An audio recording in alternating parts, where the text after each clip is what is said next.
સ્વાગત છે તમારું ફરી એક આજના નવા વિડિયોની અંદર। મિત્રો, આજના વિડિયોની અંદર આપણે આજના તાજા અને મોટા સમાચાર વિશે વાત કરીશું। ઉત્તરાયણ નિમિત્તે હપ્તો જાહેર, 22મો હપ્તો તારીખ જાહેર, 22મો હપ્તો જાહેર। રાતોરાત લેવાય મોટો નિર્ણય, 2000ને બદલે મળશે 4000નો હપ્તો। આગળના સમાચારની વાત કરીએ તો વર્ષ 2026માં ચોમાસાની પરેશ ગોસ્વામીની મોટી આગાહી, રેશન કાર્ડ ધારકો માટે મોટા સમાચાર, કિસાન ક્રેડિટ કાર્ડ ખેડૂતો માટે ખુશખબર, પીએમ કિસાન યોજનાનો 22મો હપ્તો ક્યારે રિલીઝ થશે। આગળના સમાચારની વાત કરીએ તો બજેટમાં ખેડૂતોને રાહતની અપેક્ષા, સોલર લગાવવાના હોય તો બંધ રાખજો। આ તમામ સમાચારની આપણે આજના આ વિડિયોની અંદર વાત કરીશું, એટલા માટે આજનો આ વિડિયો તમે એન્ડ સુધી જોતા રહેજો। આજનો આ વિડિયો તમને પસંદ આવે તો વિડિયોને એક લાઇક કરી દેજો। તમે આપણી આ ચેનલ ઉપર નવા હોવ તો ચેનલને પણ સબસ્ક્રાઇબ કરી દેજો અને કમેન્ટ કરીને ખાસ જણાવજો કે આપણો આજનો આ વિડિયો તમે કયા ગામમાંથી અને કયા જિલ્લામાંથી જોઈ રહ્યા છો, જેથી કરીને આપણને પણ ખબર પડી કે આપણો આજનો આ વિડિયો આ ગામ આ જિલ્લા સુધી પહોંચી રહ્યો છે। તો વિડિયોની શરૂઆત કરી લઈએ આજના પ્રથમ સમાચારથી। સૌ પ્રથમ સમાચારની વાત કરીએ તો વર્ષ 2026માં ચોમાસાની પરેશ ગોસ્વામીની આગાહી। આ વર્ષ 2026માં ચોમાસું કેવું રહેશે અંગે હવામાન નિષ્ણાત પરેશ ગોસ્વામી દ્વારા મહત્વની અપડેટ આપવામાં આવી રહી છે। તેમણે કરેલી આગાહી ખેડૂતો માટે સારા સમાચાર સમાન છે। ગોસ્વામીના અનુમાન મુસાબે વર્ષ 2026માં ચોમાસાની શરૂઆત 12 જૂનથી લઈને 16 જૂન વચ્ચે થઈ શકે છે। આનો અર્થ એ થયો કે ચોમાસું સમયસર અથવા તો સામાન્ય કરતાં 4 થી 5 દિવસ વહેલું બેસી શકે છે, જે એક શુભ સંકેત છે। જૂનના મહિના દરમિયાન ખૂબ સારો વરસાદ થવાની સંભાવના છે અને જુલાઈ મહિનામાં પણ અતિ સારો વરસાદ થવાની શક્યતાઓ છે, તે વ્યક્ત કરવામાં આવી રહી છે। એટલે કે જૂન અને જુલાઈ મહી જશે એમ 1.5 મહિના સુધી અતિ ભારે વરસાદ અને ખૂબ સારા વરસાદ સાથે 2026ના ચોમાસાની પ્રારંભ થશે। આગળના સમાચારની વાત કરીએ તો રેશન કાર્ડ ધારકો માટે મોટા સમાચાર, અંગૂઠાની ઝંઝટમાંથી મળશે મુક્તિ। ક્યુઆર કોડ સ્કેન સિસ્ટમ અમલમાં આવશે। કેમ બદલાઈ રહી છે સિસ્ટમ?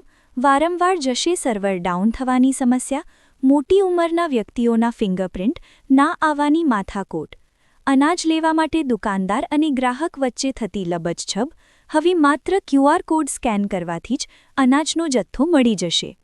વાત કરીએ હવે આગળના સમાચારની તો કિસાન ક્રેડિટ કાર્ડ ખેડૂતો માટે ખુશખબર। કિસાન ક્રેડિટ કાર્ડ કેસીસી યોજના કેન્દ્રીય બજેટ વર્ષ 2025-26માં રજૂ કરાયેલ ઐતિહાસિક વધારાને પગલે નવી ઊંચાઈએ પહોંચી છે। મહત્વનું એ છે કે ક્રેડિટ જે મર્યાદા સત્તાવારી અગાઉના 3 લાખથી વધારીને ₹5 લાખ કરવામાં આવી હોવાની દેશભરની આશરે 7.7 કરોડ ખેડૂતોની તેમની પદ્ધતિઓને જે છે આધુનિક બનાવવા માટે નોંધપાત્રિત સંસ્થા કે ધિરાણ આપવાપાત્ર છે। વાત કરીએ હવે આગળના સમાચારની તો પીએમ કિસાન યોજનાનો 22 પંપ તો ક્યારે રિલીઝ થશે? ખેડૂતો માટે સારા સમાચાર છે। ખેડૂતો માટે સરકાર અનેક યોજનાઓ ચલાવે છે, જેમાંથી એક યોજના છે પ્રધાનમંત્રી કિસાન સમ્માન નિધિ યોજના, કે જેમાં વર્ષમાં 3 હપ્તા ₹6000 સીધા ખેડૂતોના ખાતામાં ટ્રાન્સફર કરવામાં આવે છે। આ વર્ષનો પહેલો જે છે અને યોજનાનો 22મો હપ્તો ક્યારે ખેડૂતોના ખાતામાં આવશે તેની જે છે ખેડૂતો રાહ જોઈ રહ્યા છે। ખેડૂતોએ એ વાત ધ્યાનમાં રાખવી જોઈએ જે આ હપ્તો તમારા ખાતામાં ત્યારે જ આવશે જ્યારે તમને નિયમોમાં દહેલા ફેરફારને જાણતા હશો અને ત્યારે પ્રમાણે અનુસરશો। મીડિયા રિપોર્ટ્સ મુજબ એવું માનવામાં આવી રહ્યું છે કે યોજનાનો 22મો હપ્તો ફેબ્રુઆરીમાં ખેડૂતોના ખાતામાં આવી શકે છે। જો કે સરકાર દ્વારા કોઈ સત્તાવાર જાહેરાત કરવામાં આવી નથી। યોજના સંલગ્ન તમારી માહિતી માટે જે ખેડૂતોએ પીએમ કિસાન યોજનાની અધિકૃત વેબસાઇટને ચેક કરતા રહેવું જોઈએ, જેથી કરીને મહત્વની જાણકારી તમને મળી રહે। વાત કરીએ આગળના સમાચારની। બજેટમાં ખેડૂતોની રાહતની અપેક્ષા। કેન્દ્રીય બજેટ વર્ષ 26માં રજૂ થવામાં જે છે હવે વધુ સમય બાકી નથી રહ્યો।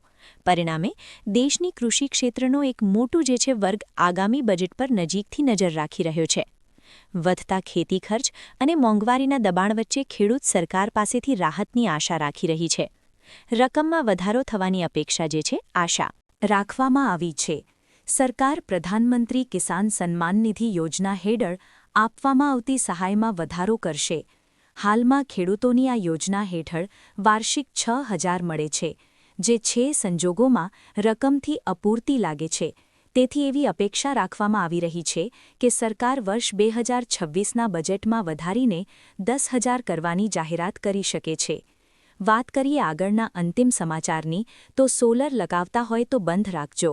ગુજરાતમાં હવે ઊર્જા વિકલ્પ તરીકે જે રૂપટોપ પવનચક્કી લોકપ્રિય થઈ રહી છે.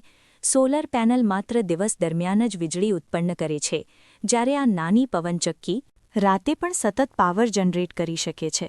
ઓછી જગ્યામાં વધુ વીજળી આપતી આ ટેકનોલોજી ગુજરાતી પરિવારો માટે આશીર્વાદરૂપ સાબિત થઈ શકે છે. સોલર સિસ્ટમની સરખામણીમાં તેની કિંમત ઓછી અને તેના ફાયદા 4 ગણા વધુ હોવાનું મનાઈ રહ્યું છે. તો આજનો આ વિડિયો આપણે પૂર્ણ કરીશું. વિડિયો તમને પસંદ આવ્યો હોય તો વિડિયોને એક લાઇક કરી દેજો.